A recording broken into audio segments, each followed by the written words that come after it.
নমস্কার, চলুন সবাইকে আমার চ্যানেলে ওয়েলকাম। আজকের এই ভিডিওতে আমি আলোচনা করব ভিটু রিটেলকে নিয়ে। ভিটু রিটেলের Q4 FY26 রেজাল্ট চলে এসেছে। রেজাল্ট তো অন পেপার সুপার, মোটামুটি 60% sales growth, more than 100% PAT growth, দুর্দান্ত রেজাল্ট বলা যায়। শুধু এই কোয়ার্টারই নয়, যদি আপনি ভিটু রিটেলকে দেখেন মোটামুটি লাস্ট 2 বছর থেকে প্রত্যেকটা কোয়ার্টারে কিন্তু এরা 50%-এর উপর, মানে মোর দ্যান 50% কিন্তু এরা গ্রোথ করে যাচ্ছে। সেলস গ্রোথ বলুন, প্যাট গ্রোথ বলুন। এবার Q4ও দেখুন মোটামুটি 60% sales growth, more than 100% PAT growth. On paper result কিন্তু সুপার। কিন্তু ভিটু রিটেলের বিজনেসের কিছু কিছু মেট্রিক্স নিয়ে কিছু কনসার্ন রয়েছে।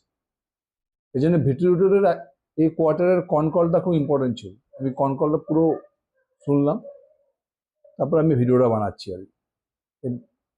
এখানে অনেকগুলো পয়েন্টস হচ্ছে কনসার্নিং পয়েন্ট কিছু রয়েছে রেজাল্টে। সেই পয়েন্টগুলো নিয়ে আজকে আমি ইনসাইট, ভিডিওর অ্যাকচুয়ালি ইনসাইটটা নিয়ে আজকে আমি আলোচনা করবো যে কনকলের মেন পয়েন্টগুলো কিছু। এই যে ভিডিওটিতে আপনি রেজাল্ট দেখেন, রেজাল্ট তো যাকে বলে একদম সুপার রেজাল্ট করেছে, রেজাল্টে কোনো সমস্যা নেই। যদি Q4 রেজাল্ট দেখেন, Q4-এ মোটামুটি সেলস গ্রোথ 60% করেছে। যদি এবিটা গ্রোথ দেখেন মোটামুটি 90%, 89% এবিটা গ্রোথ, প্যাট গ্রোথ মোটামুটি মোর দ্যান 100% করেছে, মানে রেজাল্ট সুপার। যদি ইয়ার অন ইয়ারও দেখেন, FY25 FY26ও দেখেন, মানে প্রত্যেকটা যে প্যারামিটার দেখেন, সেলস গ্রোথ 63%, এবিটা গ্রোথ 77%, প্যাট গ্রোথ 125%, মানে Q4 FY26 বলুন আর পুরো FY26 বলুন, মানে মোর দ্যান 50% সেলস গ্রোথ, 100%-এর উপরে প্যাট গ্রোথ, মানে দুর্দান্ত রেজাল্ট যাকে বলা যায়। কিন্তু আমি আলোচনা করবো রেজাল্টের ভিতরে যে প্রবলেমগুলো দেখা গেছে, যে প্রবলেমগুলো। এবার যদি ভিটিরিয়াল বিজনেস দেখেন তাহলে মোটামুটি দেখবেন এদের same store sales growth most important thing, মানে যে ম্যাচিওর স্টোরগুলো, যে স্টোরগুলো মোটামুটি বয়স 2 বছর 3 বছর হয়ে গেছে, সেম স্টোর সেলস গ্রোথ কত এসছে? Q4-এ সেম স্টোর সেল গ্রোথ এসছে মোটামুটি 7.74%। যদি পুরো FY26 দেখেন, এটা মোটামুটি 8.5% আমার। গত বছরে যদি আপনি Q4 FY25 দেখেন, তখন মোটামুটি সেম স্টোর সেলস গ্রোথ ছিল 20%-এর উপরে ছিল, এখন এটা কমে হয়েছে 7.7%। মানে পুরোনো স্টোরগুলোর সেলস গ্রোথ কিন্তু কমেছে Q4-এ। এটা একটা রেড ফ্ল্যাগ বা মাইনাস পয়েন্ট। আর কি ভলিউম গ্রোথ তো সুপার, 50% ভলিউম গ্রোথ হয়েছে। মানে যদি গত বছর Q4 FY25 1 লক্ষ কাপড় সেল করতো, এবার সেটা 1.5 লক্ষ কাপড় সেল করছে, মোটামুটি 50% ভলিউম গ্রোথ হয়েছে। রেভিনিউ সব ঠিক আছে, এগুলো নর্মালি রয়েছে। এভারেজ বিল ভলিউমও বেড়েছে, ফ্যান্টাস্টিক। এভারেজ সেলিং প্রাইস বেড়েছে। এমআরপি সেলস, এটা দুর্দান্ত, এরা 89% প্রোডাক্টের এমআরপি দিয়ে বিক্রি করে। মানে ভিটু রিটেলকে কিন্তু ডিসকাউন্ট দিয়ে খুব কম কাপড় এরা বিক্রি করে, এরা বেশিরভাগ প্রোডাক্টে কিন্তু এমআরপি দিয়ে বিক্রি করে। এই জন্য কিন্তু ভিটু রিটেলের বিজনেসটা এত সুপার এরা গ্রোথ করতে পারছে। আর স্টোর কত হচ্ছে, মোটামুটি FY26 কমপ্লিট হয়ে গেলো, এখন এদের মোটামুটি স্টোর গিয়ে দাঁড়িয়েছে 325টা, যেটা FY25-এ কত ছিল 189। আর একটা যেটা ইম্পর্টেন্ট প্যারামিটার সেটা সেলস পার স্কোয়ার ফিট। যদি এ কোয়ার্টারে সেলস পার স্কোয়ার ফিট দেখেন ইয়ার অন ইয়ার, গত বছর Q4 FY25-এ ছিল মোটামুটি 900 টাকার মতো, এবার সেটা কমে হয়েছে 800 টাকা। এটা কিন্তু একটা রেড ফ্ল্যাগ। এক হচ্ছে সেম স্টোর সেলস গ্রোথ কমে গিয়েছে, এবং সঙ্গে হচ্ছে sales per square feet per month যেটা, সেটা কিন্তু কমে গেছে। গত বছর Q4 ছিল 900 টাকা, এবছর মোটামুটি 800 টাকার মতো হয়ে গেছে। আর একটা কি নেগেটিভ পয়েন্ট হচ্ছে নেট ওয়ার্কিং ক্যাপিটাল ডেস। এটা কিন্তু গত বছর Q4 FY25 ছিল কত 45 ডেজ, এবছর Q4 এটা বেড়ে হয়েছে কত 81 ডেজ। এটা একটা নেগেটিভ পয়েন্ট। তার মানে রেজাল্টে মোটামুটি আমরা কি কি দেখলাম, সেম স্টোর সেলস গ্রোথ কমে গিয়েছে, সেলস পার স্কোয়ার ফিট কমে গেছে, plus net working capital days বেড়ে গিয়েছে। এই পয়েন্টগুলো আমরা দেখে নিই, এবার আমরা কনকলটা দেবো, কনকলে ম্যানেজমেন্ট এসব নিয়ে কি বলে। এবার আরো যদি কিছু পয়েন্ট দেখেন, রেভিনিউ গ্রোথ বলুন, প্যাট গ্রোথ বলুন, এবিটা গ্রোথ বলুন, এসব নিয়ে কোনো সমস্যা নেই। আমি যেটা বললাম, সমস্যা শুধু দুটো জিনিস না, সেম স্টোর সেলস গ্রোথ আর sales per square feet per month, average bill value ঠিক আছে, সেলিং প্রাইস সবগুলো টানাটান রয়েছে বিজনেস।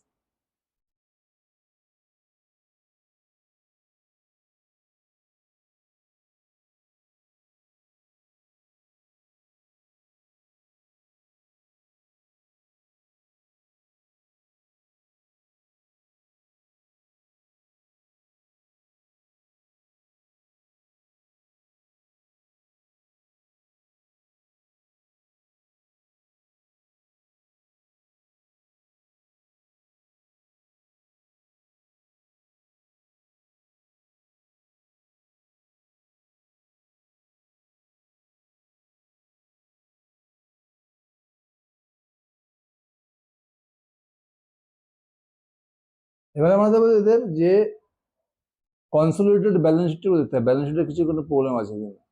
ইনভেন্টারিজ একটা বিশাল বড় প্রবলেম, যেটা গত বছর Q4 FY25 এদের ইনভেন্টারিজ ছিল মোটামুটি 550 কোটি টাকার মতো।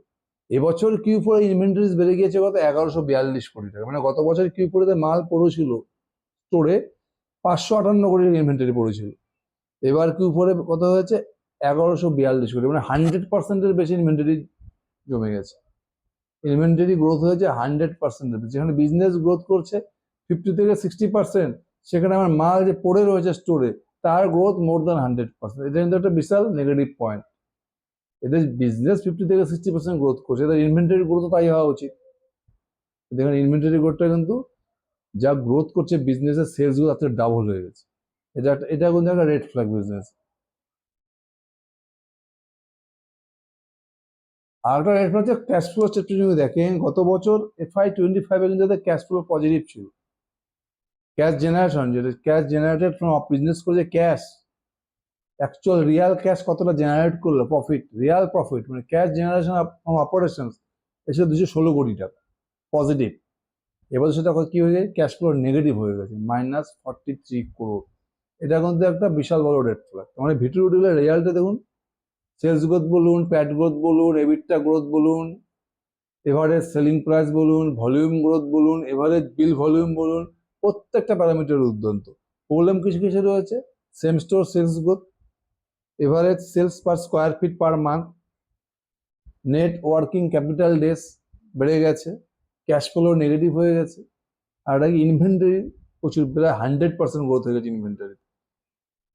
তা এগুলো নিয়ে আমি জাস্ট মানে কনকলে ম্যানেজমেন্ট মানে এইসব জিনিস নিয়ে ইনভেস্টার খুব কনসার্ন, এতগুলো নেগেটিভ পয়েন্ট এই কোয়ার্টারে, ভিতরে লাগিয়ে কি করবে, এটা নিয়ে ম্যানেজমেন্ট কনকলে কি গাইডেন্স দিল সেটা নিয়ে আমি আলোচনা করবো। প্রথম যেটা কথা সেটা হচ্ছে, ফার্স্ট যে প্রবলেমটা সেটা হচ্ছে এই যে সেলস পার স্কোয়ার ফিট এতটা কমে গেল, তার কারণটা কি। গত বছর Q4 ছিল মোটামুটি 900 টাকার মতো, সেটা এবছর কমে হয়ে গেল 800 টাকা। ম্যানেজমেন্ট কি বলেছে যে যেহেতু ভিটুরিটেল এত হাই স্কেলে গ্রোথ করছে, যেখানে FY24 এদের টোটাল স্টোর কাউন্ট ছিল মোটামুটি 70-80-র মতো, সেটা FY25 গেছে 189, আর FY26 325। মানে 2 বছর যদি আপনি দেখেন মোটামুটি 70 থেকে 80টা স্টোর থেকে 325টা স্টোর হয়েছে, প্রায় 5x স্টোর এক্সপেনশন হয়েছে 2 বছর। এতে কি হয়েছে, যেহেতু বেশিরভাগ স্টোরগুলি নতুন, আর একটা স্টোর ম্যাচিওর হতে 3 বছর লেগে যায়, যখন একটা স্টোর ম্যাচিওর হয় তখন সেই স্টোরগুলোতে মোটামুটি average sales per square feet per month মোটামুটি 1050 বা 1100 টাকা যায়। যেহেতু ওদের বেশিরভাগ স্টোরই নতুন, নতুন স্টোরগুলো তো মনে করেন যে 700-750 এই রেঞ্জের থাকে sales per square feet per month. এর জন্য কি দেখাচ্ছে যে ভিটুরিটেলের average sales per square feet per মান্থে যে 900 টাকার থেকে কমে 800 টাকা হয়ে গেছে। কিন্তু এখানে কিন্তু বিজনেসের কোনো সমস্যা নেই, যেহেতু বেশিরভাগ স্টোরে নতুন আর হিউজ স্টোর এক্সপানশন করছে, এর জন্য কি হচ্ছে সেলস পার স্কোয়ার ফিটটা পার মান্থটা কম দেখাচ্ছে। সেম কারণে সেম স্টোর সেলস করছে, সেম স্টোর সেলস করতে কমে গেছে কেন, সেম কারণে, মানে বেশিরভাগ স্টোরই তো নতুন, যে হারে নতুন স্টোর এক্সপেনশন হচ্ছে, পুরোনো স্টোর তো কম, ম্যাচিওর স্টোর যেগুলো 2 বছর 3 বছর পুরোনো স্টোর তো খুব কম, এই জন্য সেম স্টোর সেল করতে কিন্তু একটু কম দেখাচ্ছে। এটা কিন্তু কোম্পানি বলছে আগেও এরকমই থাকবে, FY27 FY28ও দেখা যাবে যে সেম স্টোর সেলস গ্রোথটা 8.5 এই রেঞ্জে থাকবে।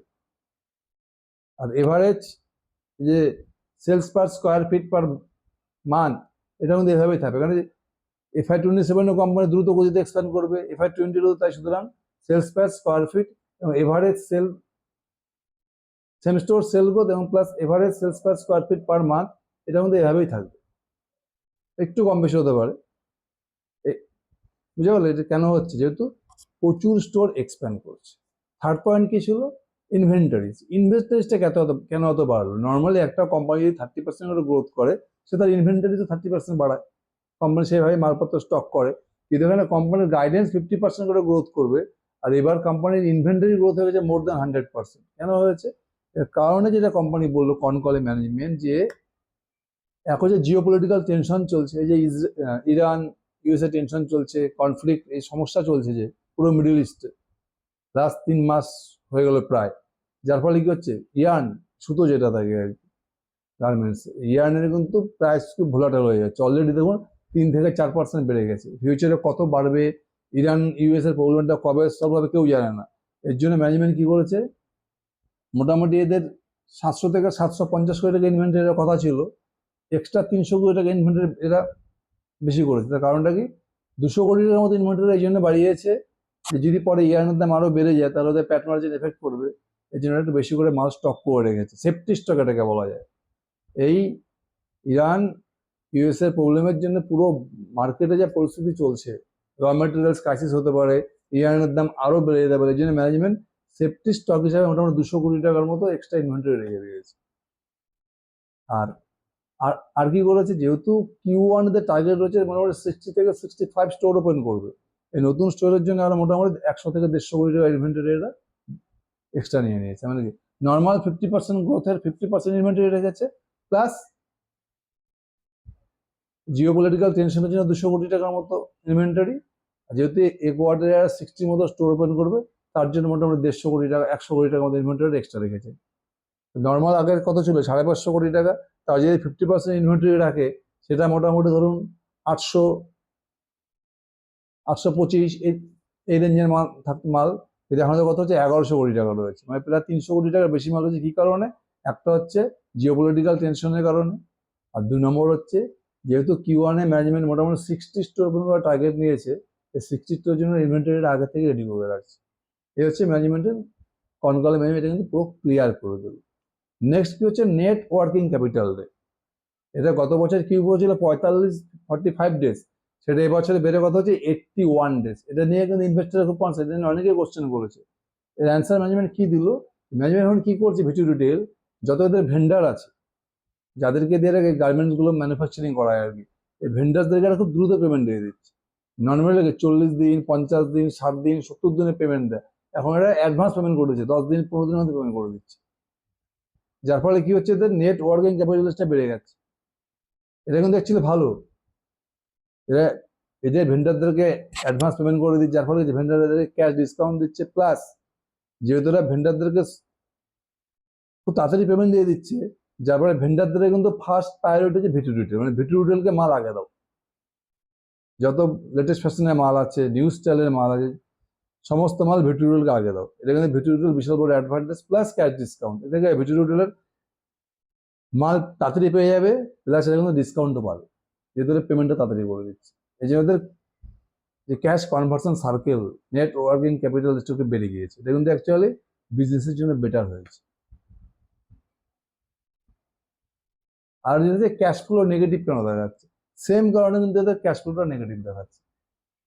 এক তো ইনভেন্টরি বাড়িয়ে নিয়েছে, জিওপলিটিক্যাল টেনশনের কারণে ইরানের দাম আরো বাড়তে পারে, এর জন্য ম্যানেজমেন্ট ইনভেন্টরিটা বাড়িয়ে নিয়েছে, প্লাস Q1 এরা 60 মতো স্টোর ওপেন করবে, এর জন্য ইনভেন্টরি বাড়িয়ে নিয়েছে, প্লাস যেহেতু এদের ভেন্ডারদেরকে অ্যাডভান্স পেমেন্ট করে দিচ্ছে, এর জন্য এদের ক্যাশ ফ্লোটা নেগেটিভ হয়ে গেছে। এখানে বিজনেসের কিন্তু ফান্ডামেন্টালি গ্রোথ, ডিমান্ড এসব নিয়ে কিন্তু কোনো টেনশন নেই।